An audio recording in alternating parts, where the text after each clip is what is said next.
Good morning, children. Today we shall complete the lesson A Letter to God. In our previous class, we were doing how Lencho was ruined by the hailstorm, how his harvest was totally destroyed, and now he has only one hope, and that is help from God.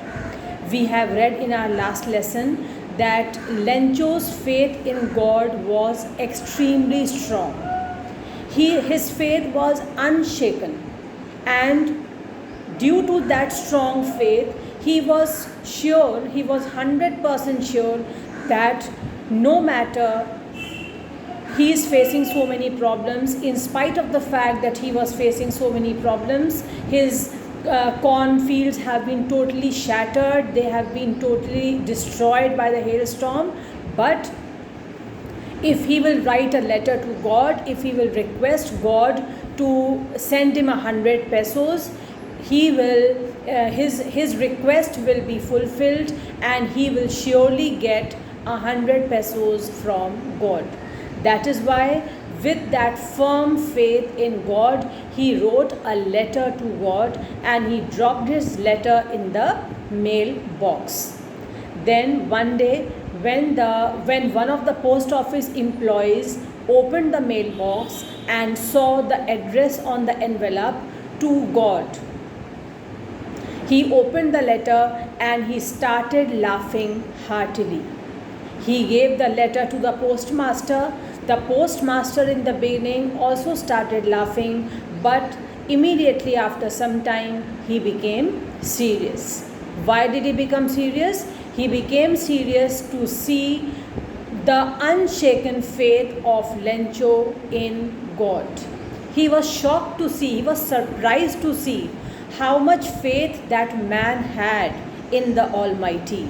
And he said that he wished he had the same faith in him. At that instant, he immediately decided that he will help that man. So he requested the post office employees to collect some money, and he himself gave some part of his salary. He also encouraged his friends to contribute as an act of charity. This is where we had stopped in our previous English lesson. Now let us continue from page number 6, the third paragraph. It was impossible for him to gather together the 100 pesos. It was impossible for whom? For the postmaster. 100 pesos was not a very small amount of money, and so it was impossible for the headmaster, for the postmaster to collect 100 pesos. So he was able to send the farmer only a little more than half. He could collect only more than half the amount, and 100 pesos could not be collected. He put the money in an envelope addressed to Lencho, and with it a letter containing only a single word as a signature, God. So how much money was sent? He put the money, more than half the money which was collected was put in the envelope, and on the envelope the signature was put as God. Now if I ask you here, why did he write God on the envelope? Why he did not write his own name? Then your answer should be that he wrote the signature, he made the signature as God on the envelope because he did not want to shake the faith of that farmer, that Lencho.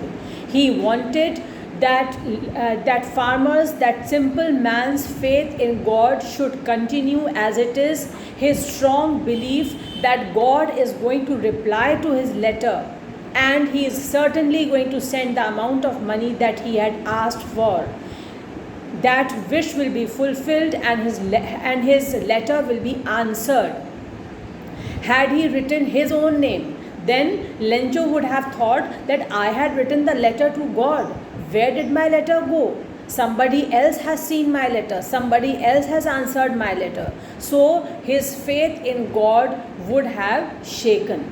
But This postmaster was a very, very intelligent man. He was a very sentimental man also, we can say.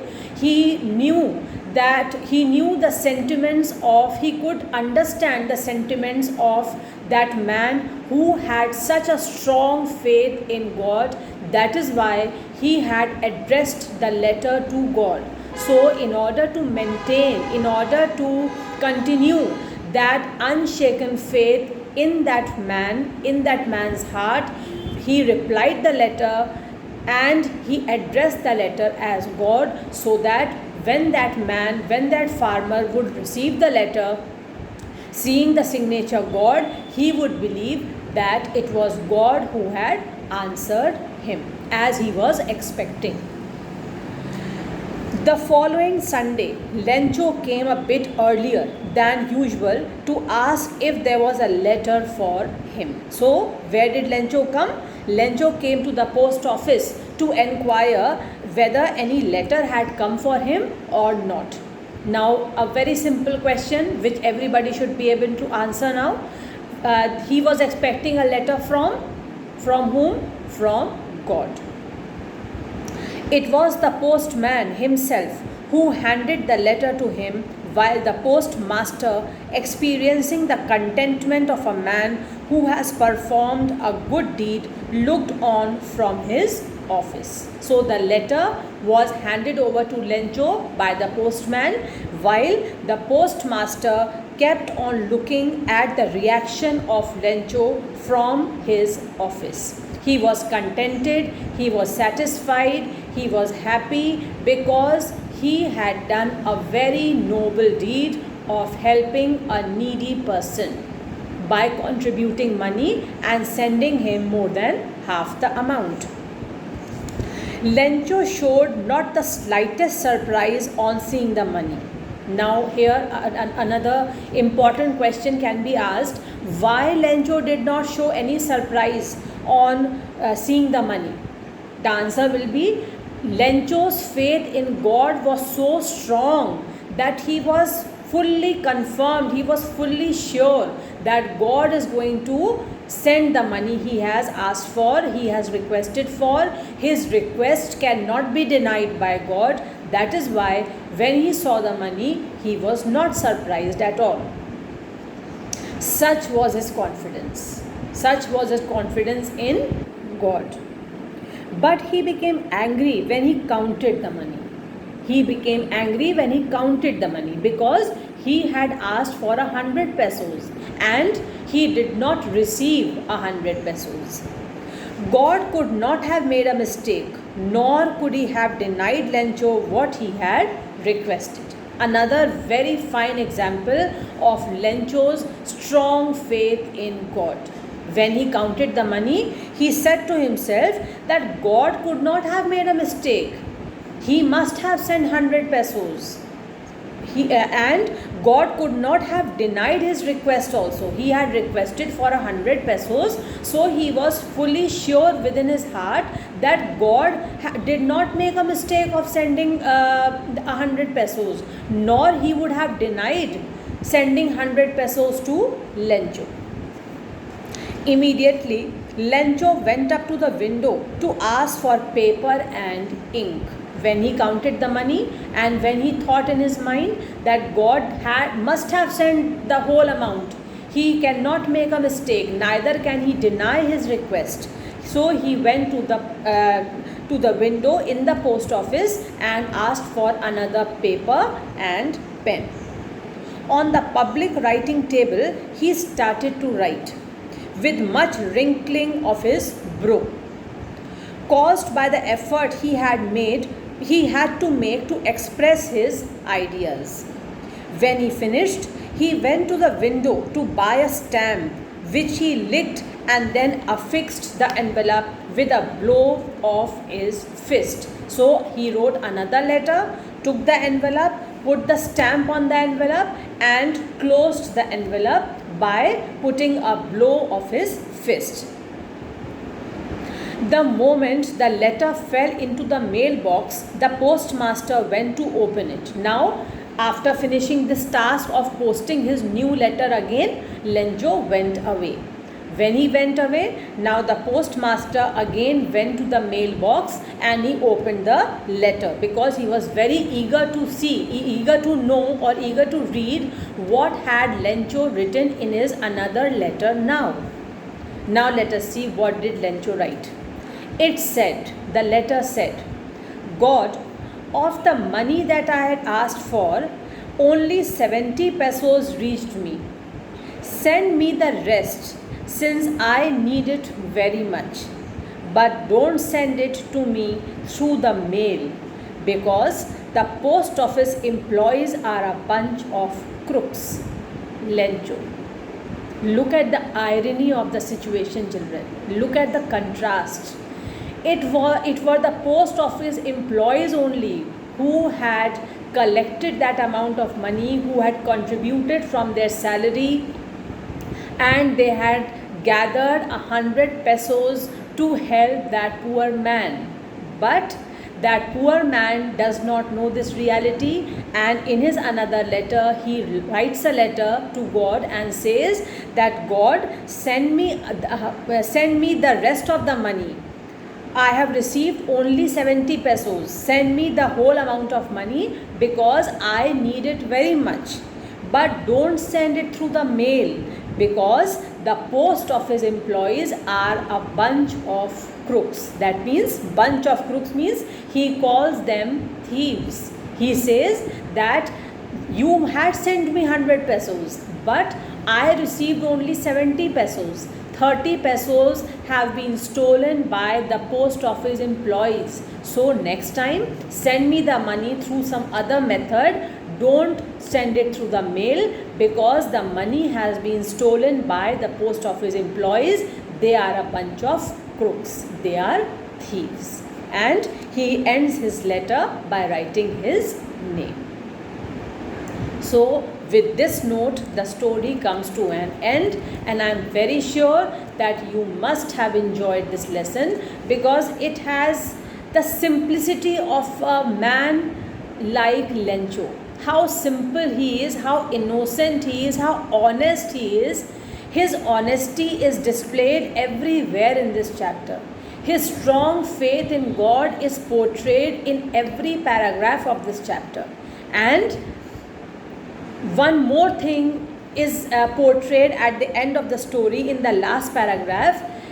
In the last paragraph shows that we human beings do not trust each other. We don't trust each other. We trust God. We have blind faith in God, no doubt. But if a person gives us a little less, then the first thought that will come to our mind is that he must have earned some profit from this. That is why he has not given me the amount of money which I have asked for. We will never think that maybe he has only this amount of money, that is why he has given me this. Maybe he did not have more.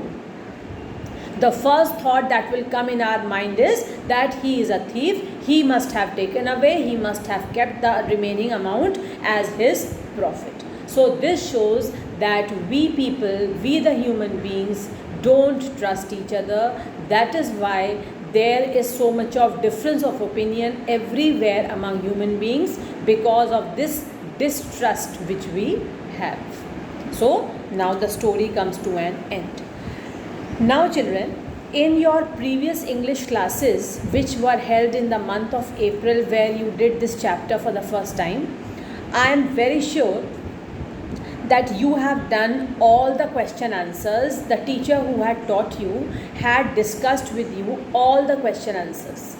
But I am going to discuss the question answers all over again, so that if by chance you have missed out anything, or you want me to repeat the answer, I am doing it for you. Okay? We will start from the answers given on page number 5. On page number 5, the heading is given Oral Comprehension Check. Now, I am doing all the answers again, no doubt. And the answers which are very small, which are under the heading Oral Comprehension Check, I am reading the question, I am reading out the answer also. And The answers which are a bit lengthier, which are given on page 7 under the heading thinking about the text. These answers I have written and I am sending you the picture of these answers. But remember, you have to do all the answers in your fair copies. All the answers.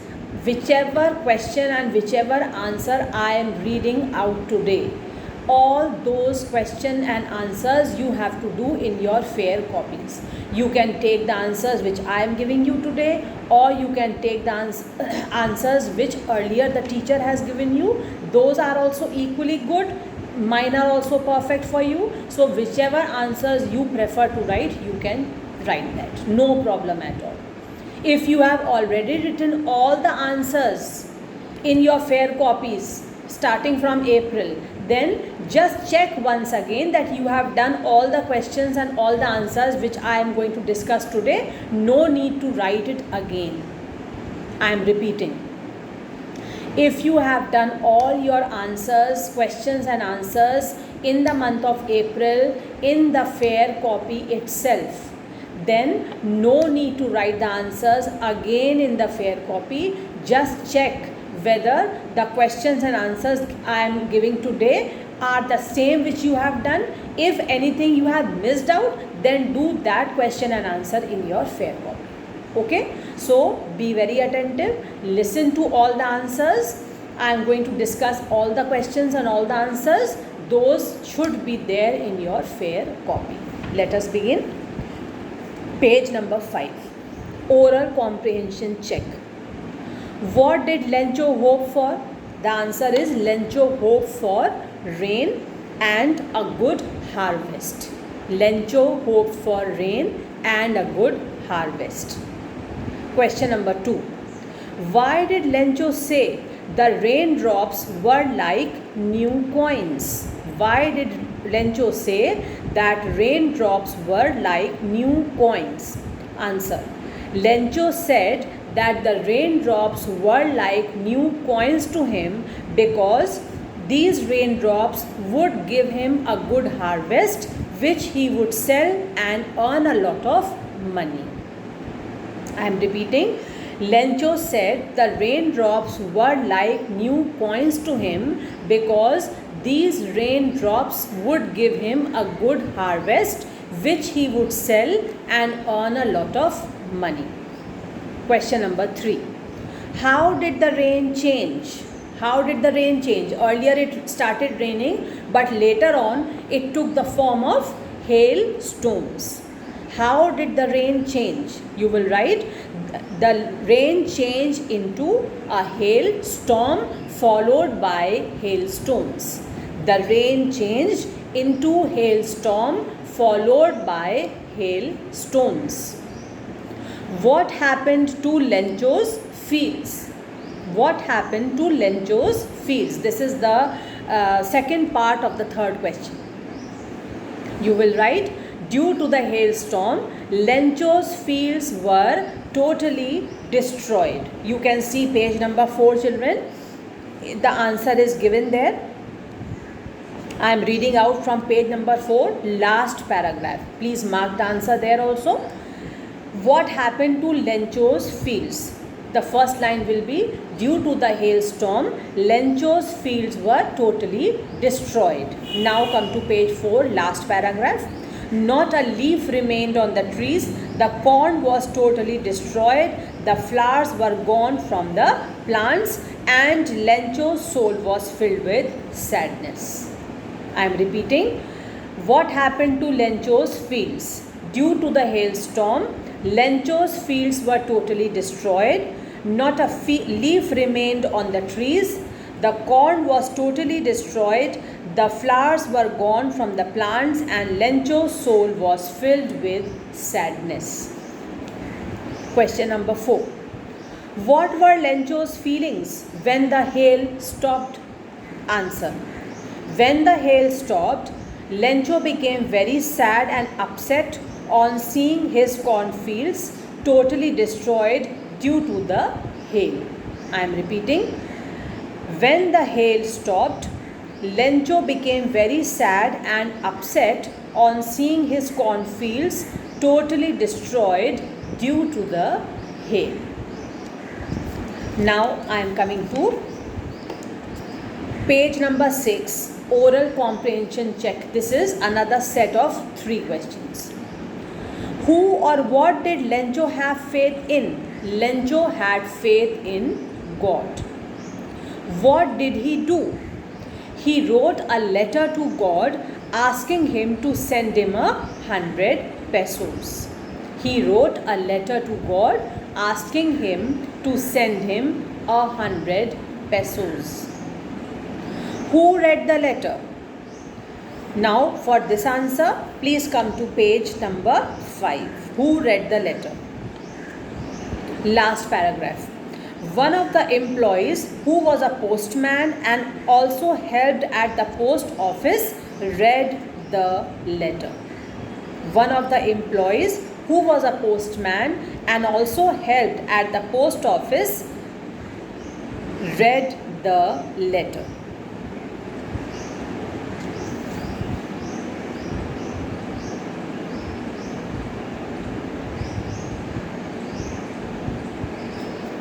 Next, what did the postmaster do then? I think children, I should make one change in the previous answer. Who read the letter? I am reading the last paragraph once again to confirm whether the postman read the letter or the postmaster. One of the employees who was a postman and also helped at the post office went to his boss, showed him the letter to God. The postmaster, a fat, amiable fellow, also broke out laughing. What faith! I wish I had the same faith of the man who wrote this letter. I think in this, children, you should write the postmaster read the letter. Don't write the postman. Who read the letter? The postmaster read the letter. What did the postmaster do then? Answer.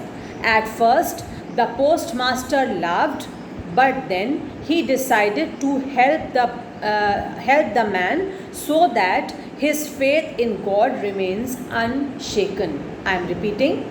At first, the postmaster laughed, but then he decided to help the man so that his faith in God remains unshaken.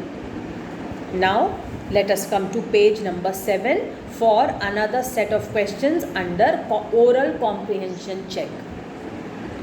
Was Lencho surprised to find a letter for him with money in it? Answer. No, Lencho was not surprised to find a letter for him with money in it. This you will take from the question. Because his confidence and faith in God was so strong that he was sure that God would answer his letter and send the money. I am reading again the whole answer. No, Lencho was not surprised to find a letter for him with money in it because his confidence in God, his confidence and faith in God was so strong that he was sure that God would answer his letter and send the money with it or in it. Okay? I think I should repeat once again. No, Lencho was not surprised to find a letter for him with money in it because his confidence and faith in God was so strong that he was sure that God would answer his letter and send the money in it. Next question. What made him angry? Answer. When Lencho found only 70 pesos, he became angry and thought that God could never make a mistake, nor could he deny his request. I am repeating.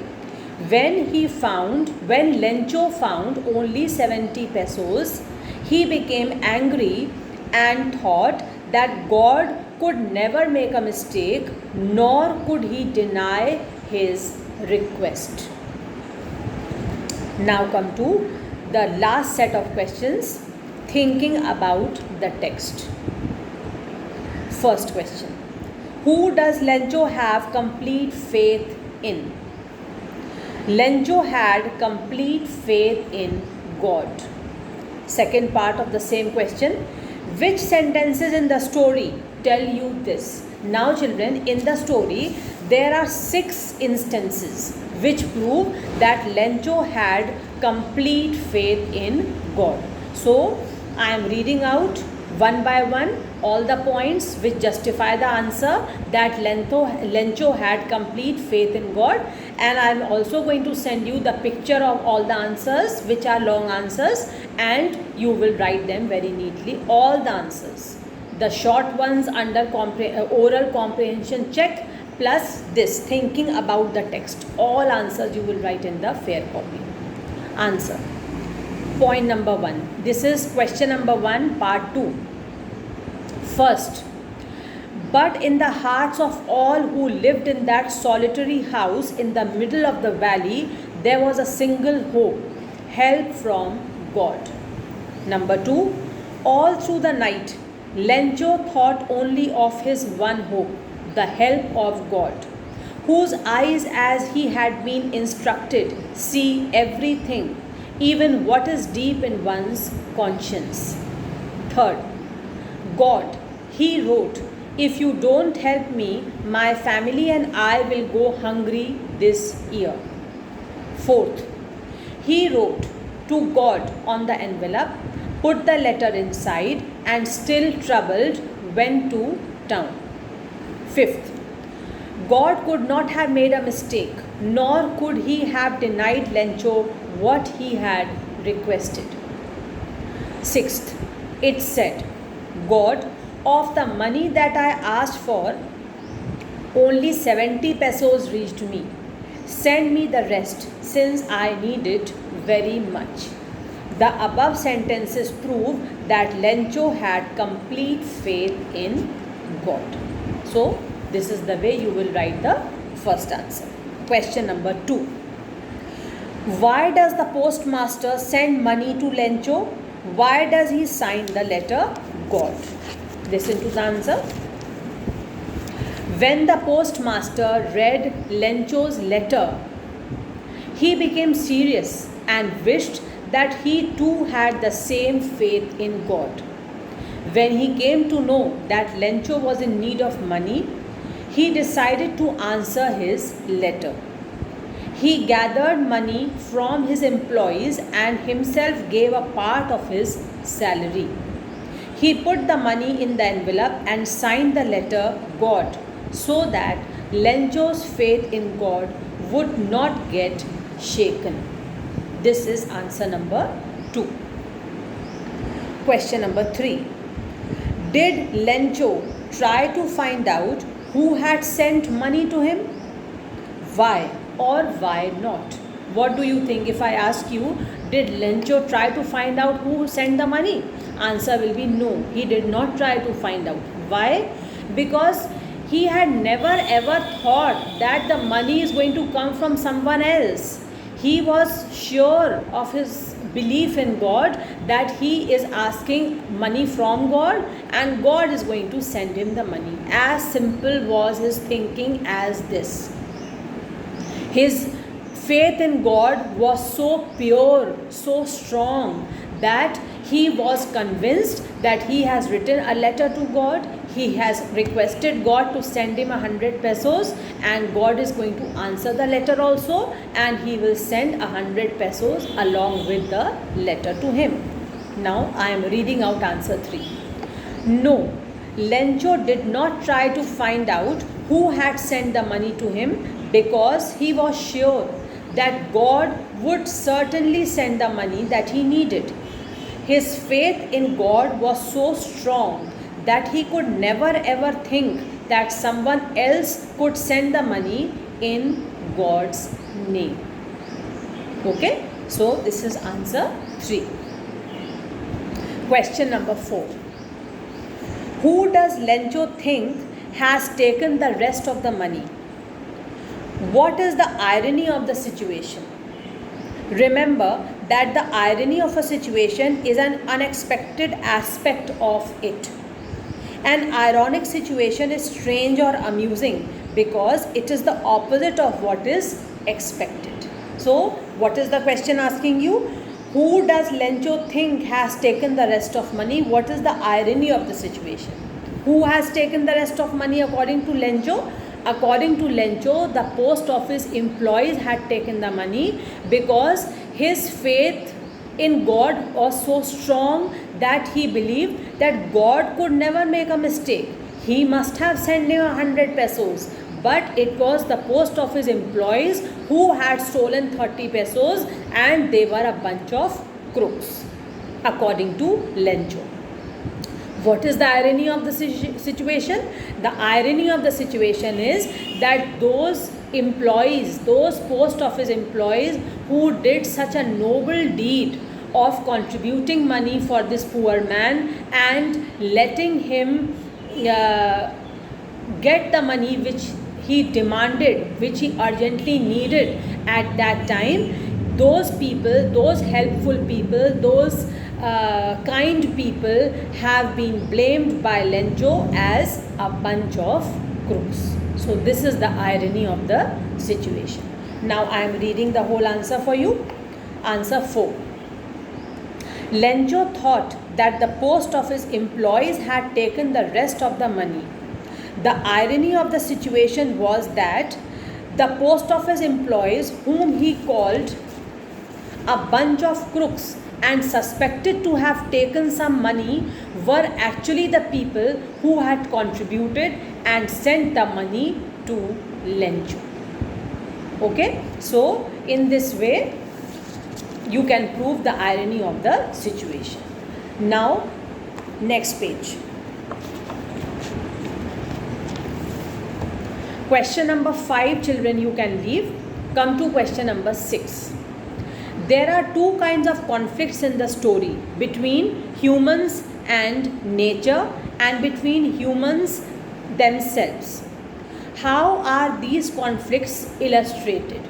So firstly you have to show that how you will give a proof from the chapter that there is a conflict between human beings and nature. So you will write that in this lesson the writer has shown a conflict between humans and nature by showing how the cornfields of Lencho were destroyed by a strong hailstorm. How the cornfields of Lencho were destroyed by a strong hailstorm. Lencho had worked so hard on his cornfields. He was an ox of a man. Remember, we have read in the chapter. He was called an ox of a man. He was so hard working. He had worked day and night